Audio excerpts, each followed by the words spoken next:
मित्रांनो, ओला उबेर तुम्हाला माहितीच असेल. त्याच प्रकारे देशातील पहिली सहकारी टॅक्सी सेवा ही नुकतीच भारतामध्ये त्याचं लॉन्च झालेलं आहे.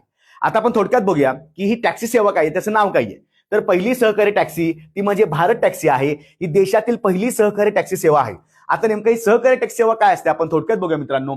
उपक्रम आहे केंद्रीय सहकार मंत्रालय आणि राष्ट्रीय ई शासन विभाग म्हणजे NEGD यांच्या अंतर्गत उपक्रम आहे. सुरुवात तसं पाहायला गेलं तर नोव्हेंबर 2025 मध्येच याची सुरुवात झाली होती. पण आता बऱ्याच ठिकाणी भारत टॅक्सी सेवा सुद्धा आरंभ झालेला आहे.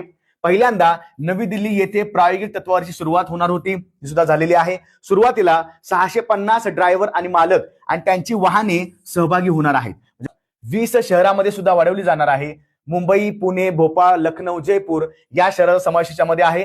भारत टॅक्सी हा सहकारी मॉडेलवर आधारित प्लॅटफॉर्म आहे, लक्षात ठेवायचं मित्रांनो. आणि जर किमान भाडं बघायला गेलं, रेंटल सिस्टम बघायला गेलं तर रुपीज म्हणजे जवळपास 30 रुपये 4 किलोमीटर पर्यंत, म्हणजे हे सुद्धा अत्यंत महत्वाचं आहे मित्रांनो. प्रकारचे व्हिडिओ पाहायचे असतील चालू घडामोडीवर आधारित तर सुद्धा सबस्क्राईब करून ठेवा.